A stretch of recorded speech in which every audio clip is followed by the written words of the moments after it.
Every summer Top 100. Every summer Top 100. He's got a voice that's really the bomb. He'll make a choice that'll aggravate Tom. I hate to spoil it, but when all's said and done, Merchant of Venus gonna be number one. Every summer Top 100. Hello and welcome back to the Top 100. This is numbers 60 through 51. You may have noticed this guy in the intro. This is my Muppet Whatnot. It's a puppet that the Henson Company sold in toy stores for a while with all of these different pieces. So you can remove his nose and replace it with, a different nose. And this is the configuration that sort of looks like me, right? Get it? Yeah. I want to try something. Hang on, let me put this nose down.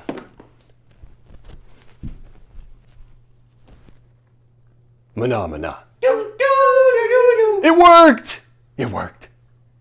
Here are the games. Number 60. Mobile Markets. Let's kick off this set with another new one to the list, Mobile Markets, which is billed as a Smartphone Inc. game. I enjoy Smartphone Inc., the big brother to Mobile Markets, but this one has really charmed me. Mobile Markets is about selling cell phones. It's a whole economic system where you can decide to charge very little for your cell phones. You can charge a lot for your cell phones. You can acquire technology which makes your phone more appealing to various customers. There's a whole array of customers that comes out at the beginning of a round, and you can try and appeal to certain of them and try and undercut your opponents. And that jockeying is fascinating. Sometimes you may go all out with a really high-priced phone with all the features, and then somebody manages to just undercut you with the technology that you didn't think they'd have at the beginning of the round. That is a fascinating jockeying of position and a real thinky game. Mobile Markets, number 60. Number 59. Cora Quest. The family adventure game Cora Quest debuts on the list at number 59. This is a bit of a splash for sure. Cora Quest is it's an adventure, cooperative, but the aesthetic of this whole thing, this dungeon crawl game, is so strong. Partially because of the story behind it. Cora Quest is designed by Dan and Cora Hughes as sort of a pandemic-era project that ballooned into an actual published design. So everything in here has sort of a let's come together and make a game aesthetic. All of the illustrations, save one notable exception, are originally designed by children and then fleshed out by the project's artist, Gary King. So it all looks like it's handmade, this bespoke adventure tale that you're putting together. It's got real cute, adorable adventures, an easy to understand system for teaching the whole thing. My kids are probably a little older than its intended audience, as we've discussed with some of the storybook games and the Jerry Hawthorne oeuvre.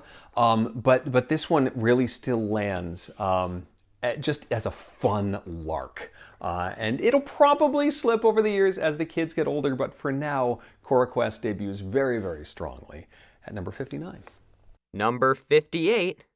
Eclipse.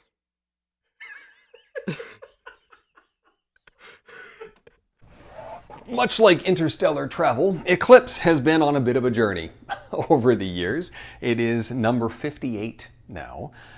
That's fallen a little bit in the last few years. Is again, size of this game. Epic games are somewhat more difficult to get to the table, so I'm not getting it played as often. Also, there is a new edition which I have not played. I have not played Second Dawn for the Galaxy. This box, however, still has a lot to offer.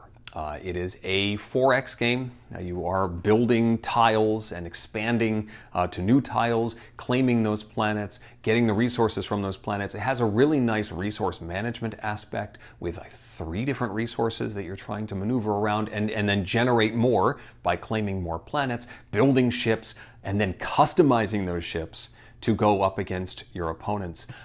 It's a big one. It is definitely a big one, but the theme really draws me in. I like the space battle. I love the customization of those ships. I like the resource management. It's a joy. It's a joy. And I almost don't want to play the new one because I like this one so much, and I don't know. It's weird, you know. You get a favorite, and you don't necessarily want to ruin that by trying something new. But I really should try something new because maybe it's even more delightful than Eclipse, which is number 58. Number 57. Spectre Ops. Spectre Ops comes in at number 57 this time. Spectre Ops is a hidden movement game where you represent sort of an infiltrator into this corporate stronghold, and then the other players are trying to find you as you move around the board and secretly try and hit your objectives. There are lots of games like this, and this actually isn't my highest rated hidden movement game anymore. It's my second highest rated Emerson Matsuuchi game. But there's a lot to like in here with the special powers of the hunters, and there's like a little car that the hunters can jump into and drive around a central highway as they try and get to where they think the infiltrator is hiding. It's stylistically really slick. It just presented so well. It's a gorgeous looking game, and as a hidden movement game, it's a lot of fun. Spectre Ops. Number 56. Oh, I forget what. Is it Attica or Attica? Attica. Okay. Number 56. Attica. Holding pretty steady at number 56. It was 58 the last time we did the list. It was much higher. It was in the teens when it first debuted, but it slipped a little bit. Attica is a delightful abstract civilization building game. You've got a hex grid, and you are placing your tiles out on that hex grid that represent different buildings. And many of those buildings come in sets that are cascaded from each other. They have sort of a progression. So if you say play the fountain, that will allow you to play the next building in sequence for free, not having to pay the resources to do so. Of course, those tiles need to come into your hand in order for you to do that, because you're drafting the tiles and placing them out on your personal board and then bringing them out onto the main board that everyone else is using. And if you can get all of your tiles out on the board, then you're going to win. But you can also win by connecting oracles around the outside of the board. If you connect two of them, you also win. So you have to watch out what your opponents are doing and keep an eye on that while you're trying to do this efficiency engine, or maybe you're the one trying to connect those oracles. I don't know.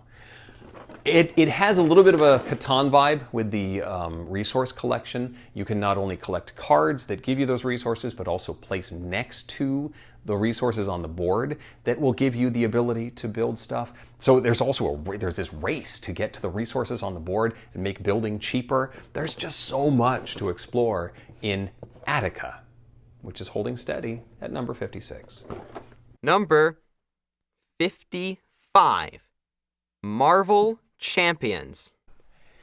Debuting at number 55 is Marvel Champions, which lives way up here because I haven't figured out where it goes on the shelf. I want to keep it horizontal as opposed to vertical because, there's the cards go all over the place. And anyway, basics. Marvel Champions is a cooperative living card game in which the players work together with decks from specific heroes to defeat some sort of bad guy. Each of the decks plays very differently. There is a starter set, which I will grab right now, that has several heroes in it, but then you can also buy these character packs, like Nebula right here, to expand the game. And you can also get stuff like Galaxy's Most Wanted that add more scenarios and all of that stuff. I am fairly new to Marvel Champions. Played it a few times with the kids on a friend's copy and said, yeah, this is a good idea. I think we'll enjoy this. It was on sale at one of the big box stores, and so I picked up a few things. I've since tried to expand and get all of the Guardians, which is why I have Nebula right here. Just because we like those characters, we want to play with those characters. I am far from a huge aficionado, like knowing all of the ins and outs. I do not have everything, as you can tell. Because the issue with living card games is, well, this fits you just fine for a while. It doesn't last that long. As you get more characters in here, and I want to show you how I've managed to divide them all. So I've got dividers that I cut from a Wingspan box, like a Wingspan expansion box, to make, this nice orderly set of characters. But I just showed you, I just got Nebula. And I don't know where she goes in here. So I think part of the draw of living card games is organization.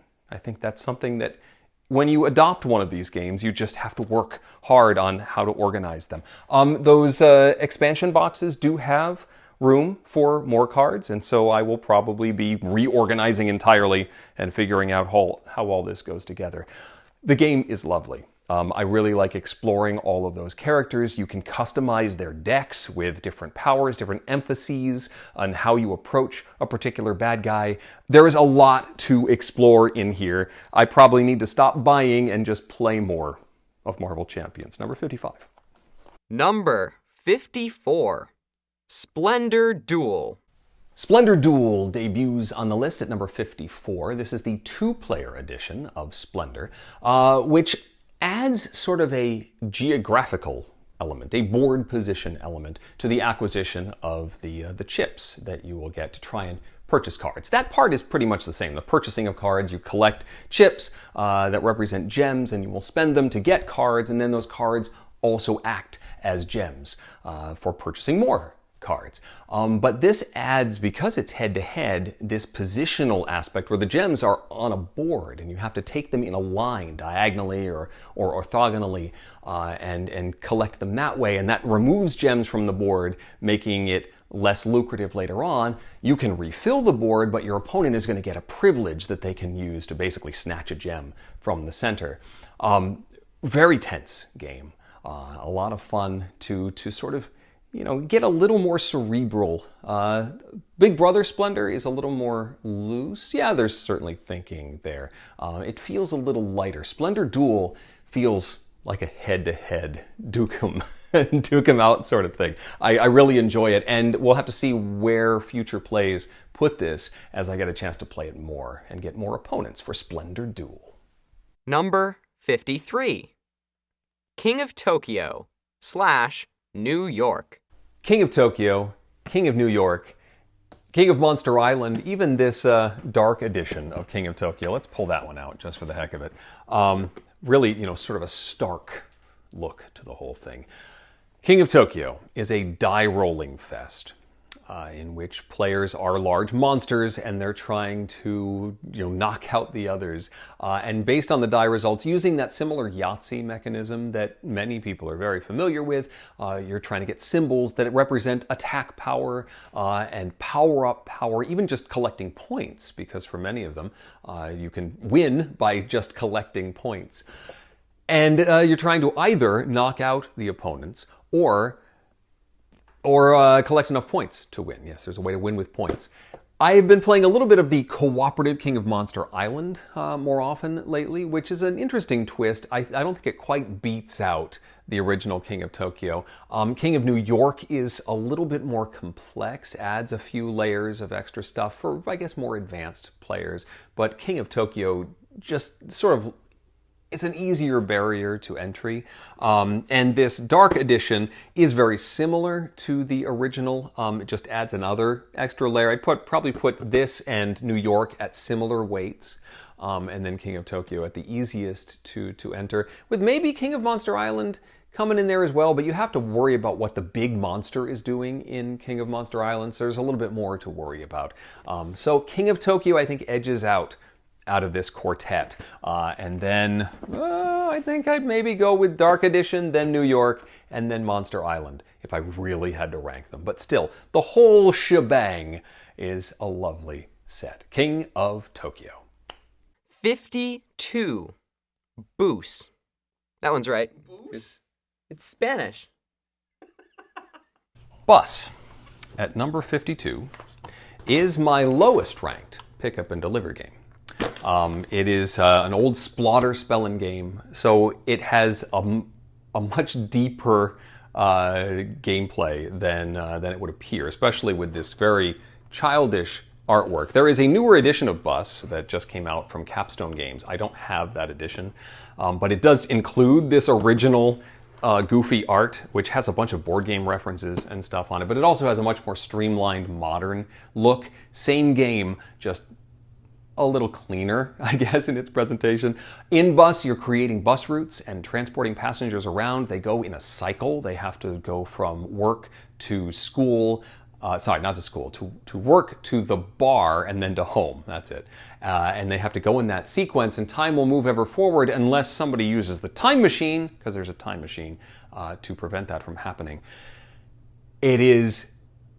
It's really thinky. It's one of the first worker placement games. You only get 20 workers, so you can use more on your turn on a particular round if it's worth it, but it's also possible to use too many where you then can't do anything and then you're stuck not doing things near the end of the game. So it can be a little punishing. The learning curve can be a little tricky, but it's worth it to figure it out. I will note, however, while I'm known for a pick up and deliver guy, this is one of 6 pick up and deliver games on my list. Deck building, however, has something like 13 games on my top 100. So maybe that reputation is on its way out? Or maybe I just really like engine building. I think that's probably what it is. I like efficiency. And deck building and pick up and deliver are 2 sides of that same coin. Maybe I should just lump them together. Whatever. Anyway, play Bus. Number 51. Familiar Tales. At number 51 is the highest ranking of the Jerry Hawthorne titles. That's Familiar Tales. What Familiar Tales, it's the most recent, the most distilled, the most refined of his storytelling system.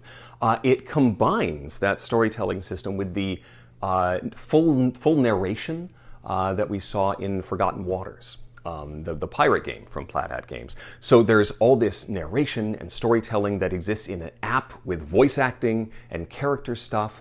It also utilizes a deck building system. That's the engine that runs the game. So you have a bunch of cards that allow you to do different actions with icons on them, but you can then add more cards to your character deck and make it stronger and more efficient. Of course, the longer you go, the more tired cards you get, and the less efficient you're going to get. Story-wise, you are escorting a baby at the beginning of the game. You are familiars, and you have been tasked by a mage, a wizard, to carry this baby around with you. So you have to literally carry her around. She will eventually grow up and get older. I have not played as much of this as I would like. So this could go up or down based on playing it more often. We've already discussed the issues with getting it to the table, but this is a more refined system than Stuffed Fables and Mice and Mystics, and deserves its number 51 slot on the list. One quick note, I wish I could put Aftermath on there as well. Also a stellar game from Jerry Hawthorne, and I think a further distillation. It sort of falls in between Familiar Tales and Stuffed Fables in its timeline, but that one really just didn't hit the table enough to land for us, even though it's such a solid system. Anyway, Familiar Tales, number 51. Thanks for watching. We'll see you next time. Hey, you guys want to play a game? Let's go. Huh? Mana. Boom. Every summer runners top 100. Every summer runners top 100. Every summer runners top 100. Every summer runners top 100. Yeah.